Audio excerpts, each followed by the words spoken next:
Second hour with you until 6 o'clock tonight, the 3-hour extravaganza. Full disclosure, I say this right out of the gate. I am a proud Wisconsin Lutheran College alum, class of 2003, and while my next guest was not the president of Wisconsin Lutheran while I was there from 99 to 03, he began in 2008.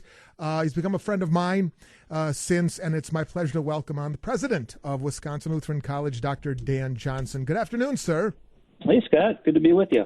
Thanks so much. I appreciate it. How's the family? How's everybody doing? How has your day-to-day life been changed from a collegiate presidential perspective?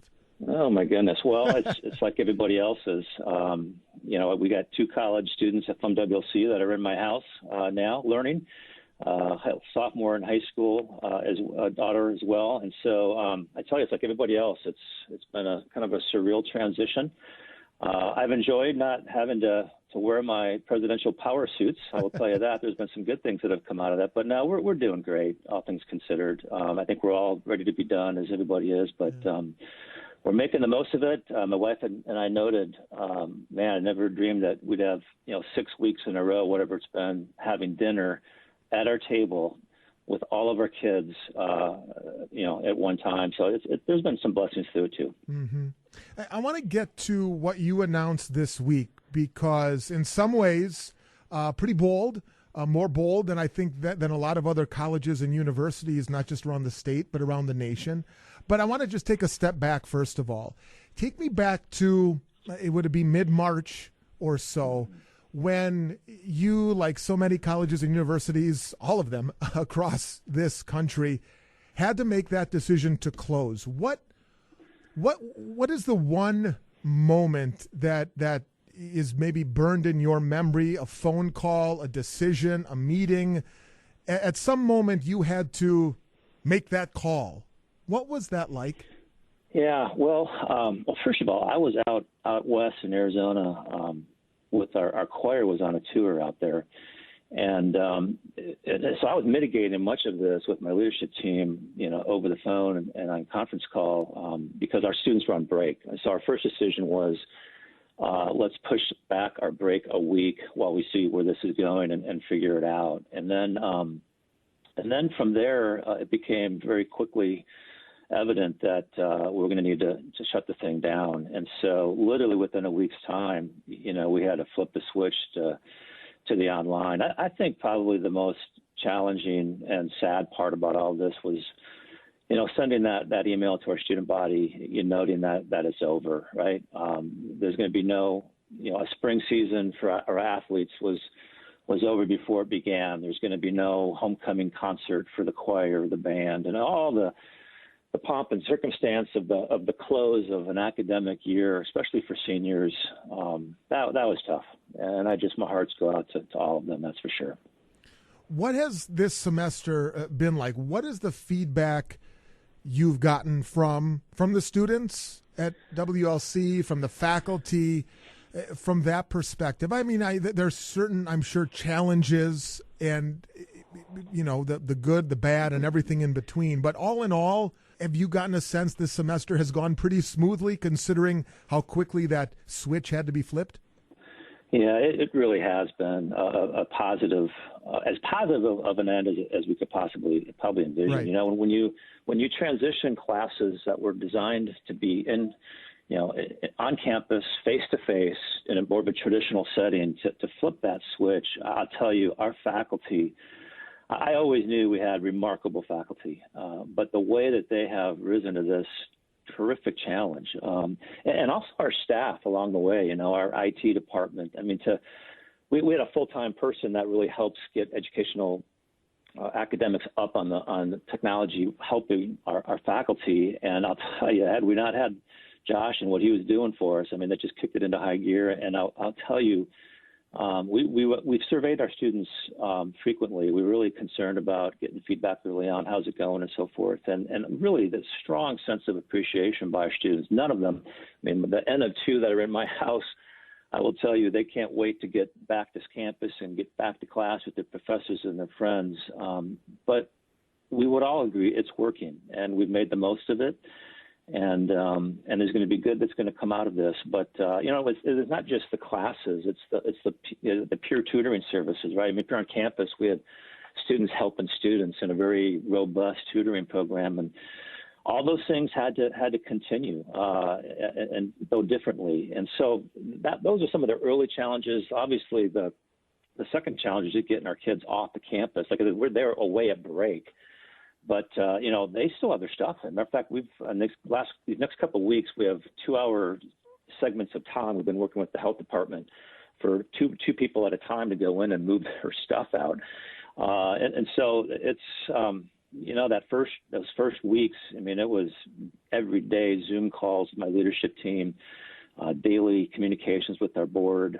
We had a pandemic preparedness plan, infectious disease response plan that we had, and it got kicked into motion. And I'll tell you, I also will just celebrate the partnership and the friendship that we have with our local health officials that have really helped us navigate through this, because it's not been something that you want to have plans for, but how they're carried out it's been challenging, but a blessed thing. I'll also say, Scott, too, one of the early things that we did is we put together a virtual student engagement task force.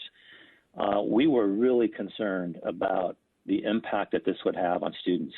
College is meant to be an engaging process, and isolationism is something that we were really concerned about. And so, as you know from your college days, I mean, student life on a college campus like ours is a blast. There's stuff going on all the time, almost around the clock. And we really try to just continue forward as if nothing happened. We had bingo night, on one Friday night. I think there's a couple hundred students that nearly brought the server down, I think. Trivia nights online. The RAs are having floor gatherings virtually.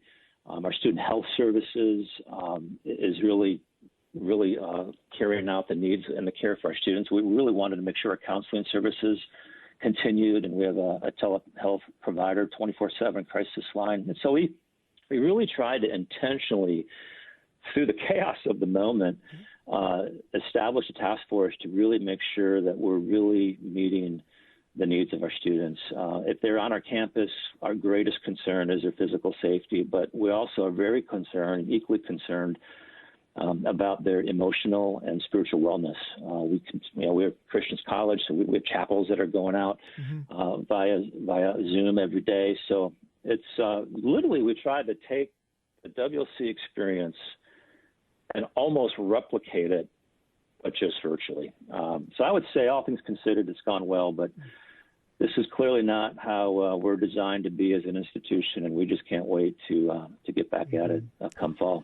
And it's with that sentimentality that announcing this week that we're going to move ahead, and that WLC is going to Wisconsin Lutheran College, preparing to welcome students back to campus this fall. We're talking with Dr. Dan Johnson. He's the president here in Milwaukee at Wisconsin Lutheran College. Take a quick break, Dr. Johnson. When we come back, I want to talk about why you and the leadership at the college have decided to be as bold with the plans for the fall, knowing that in some ways we know so little in terms of the future of this pandemic. So let's take a quick break and we'll come back. The discussion continues. We're focusing right now on higher education and the impact it's had and will continue to have heading into fall 2020 for students, for faculty, and for staffs. More in a moment. Stick around. Dan Johnson is our guest, president at Wisconsin Lutheran College. He's held that position since 2008. Okay, you made an announcement this week to the student body and to those affiliated with Wisconsin Lutheran College that, in essence, you now moving forward to prepare to welcome students back to campus this fall. You've formed a back to college task force. I guess the overriding question, because it's the question that every college president or university chancellor is faced with right now, is with the uncertainty of the curve and where this is going, even if right now the numbers are good, with that such an uncertainty in the months to come, why the decision, from your perspective, in your instance, to be as bold as to say, we're going to be open, we're making preparations to be open, let's move full steam ahead? First of all, I'm going to start out by saying, as I said a little bit earlier, the single greatest concern that we have is for the physical safety of our students, along with the emotional and spiritual wellness of our students, and not just of our students, but of our faculty and our staff, our WLC family. But when we kind of looked at this, we could kind of look at potentially, do we, just see how the next couple of weeks and months transpire and see where it goes. And we've chosen to not go that route. We just feel strongly that we owe it to our students. We owe it to our incoming students, the students that are here right now, to get back to some sense of normalcy, recognizing that we'll be a long way from anything remotely to business as usual, that's for sure. But we just feel it's imperative for Wisconsin Lutheran College. Our mission is not designed to be sitting in a room in an office teaching classes behind a screen. That's just not what we're designed to be. And we just felt we owed it to our students, we owed it to our faculty, and we owed it to our Warrior family to basically say and put a stake in the ground. Look, 100% of our focus right now is going to be figuring out every possible challenge and solution to making sure that we address the safety of our students. Look, our imperative and our goal that we're spending every waking hour working on right now is to create an environment where our campus is safer than the community at large. That's our goal, to make sure that our campus environment is safer than the community at large. And our faculty and our staff and our campus leaders and our students are really rallying together on that. As you've noted, we put together a Warrior Back to College task force, had a meeting just yesterday. It's made up of board members, about 8 board members. We have some superstar board representations from across the country. We have a world pandemic doctor on our board, on our task force. We have a VP of HR of an international company that's helping, share his insights. And so we're getting really God's best on our board to help us really work our way through that. We also obviously have my leadership team as part of that. And then we have some student reps as well, student leaders, because this is their college and we need to hear from them as well. But, this much we know, COVID-19 will be with us come fall. And we're just needing to be ready to mitigate this or any other pandemic or health issue. We're pretty confident. We talked about that yesterday, too, that, come winter months, there's going to be other viruses, other flus, other health challenges that in some cases are going to very similar symptoms of COVID-19. And so it's going to be with us. It's part of our lives now. And rather than wait and see how this will all play out, we've chosen to just say we're going to get after it. We have a big God, and we've got a big vision and a big mission, and we want to get our students back to campus. I've heard so many times, and I'll tell you the response from our families and our incoming recruits and so forth. It's been really a welcomed ray of hope in what has been a very dismal semester for our students and faculty. I don't know how many details you can really, disclose, just simply maybe because they have yet to be ironed out. But just from a pure logistic level, take me into a classroom. Now, I know WLC at Wisconsin Lutheran College is not on the par with, a UW-Madison where you have 300-400 people in a lecture hall. But still, you could have 30, 35 kids in a classroom. From a classroom structure, from a dining hall structure, what logistically might the new norm look like at Wisconsin Lutheran, but a lot of other places similar size? Yeah. Well, you're right in that we don't have all the answers, and we've got more questions than we do answers. Right. But the types of things that we're looking at right now, we know that social distancing, I'm sure, is going to be part of our fall return to campus. And so with that being said, as you mentioned, let's say we have one of the blessings that we have at WLC, we're not a college of 400 students, crammed in a lecture hall taught by TAs. I mean, we are full-time professors with our students. If you had a class, for instance, with 30 in a classroom, but we can only social distance per the Health County guidelines of, say, 15. Well, then what we're looking to do right now is we're looking into how can we equip every one of our classrooms to have the capability as needed to be able to have video and audio Zoom capabilities as an example. So for instance, maybe if there's a particular class that can't be there, that one day 15 will be there real time, and while the other 15 are engaging with the class at that time, but by a Zoom platform, and then just flip it around the next day. So we're looking at all of our classrooms doing, really audits of our situation, and obviously there's a technology reality to that. So we're really engaged full steam on really equipping our classrooms in that way. We're looking at, rather than the 16-week semester class, we're looking at, might this be a time to look at breaking it into 2 8-week sessions as an example, or the time of day that we offer classes may need to be extended. As I said, we know social distancing is going to be a part of it, but we're just here to say, we're going to do whatever it takes to effectively social distance and yet be together as a Warrior campus family. And we believe there's a way that we can do that. The residence halls. We just had our time when the students lottery for the housing, when they picked their res hall. We purposely opened up and left a wing of our res halls that we're not filling in case we need to have a place to quarantine some students. What if we can't get students home if they come down with the virus?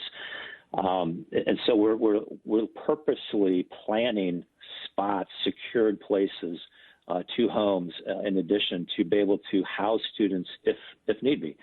From a health services standpoint, might we be in a situation where we're going to need to do daily temperature checks? When testing becomes more robust, and when we get to that part of August, might testing be something that that's just going to be part of what we do? Dining. You mentioned dining. I mean, we're going to probably need to look at staggering our meal times, limit seating again to be able to accommodate. Our food provider certainly has their own protocols. I mean, our salad bars, probably, fountain drinks are probably not going to be, and the way that food is served is not going to be what it's been. And none of these things, whether or not masks are going to be a requirement of life in August, by then we don't know. All we're saying is that we're going to continue to do what we've done all along. We're going to work with our local health authorities and really get some really good advice.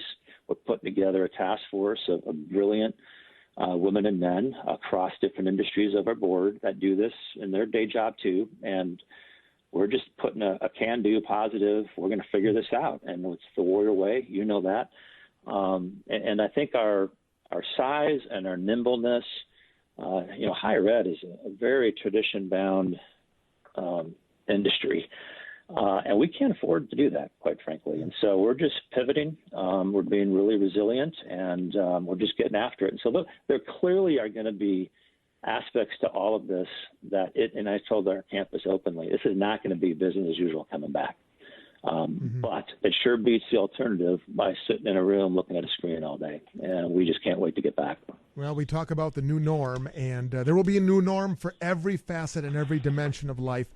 Dr. Dan Johnson telling us what Wisconsin Lutheran College announced this week and what they plan on doing moving ahead into the fall. So many variables, so many unknowns. I really appreciate the time and your willingness to come on and tell us, what you do know at this point and what has been determined. And maybe we circle back again as the summer rolls on, and hopefully come the fall, all the colleges and all the universities are ready to roll again in whatever the new norm looks like. I really appreciate your time.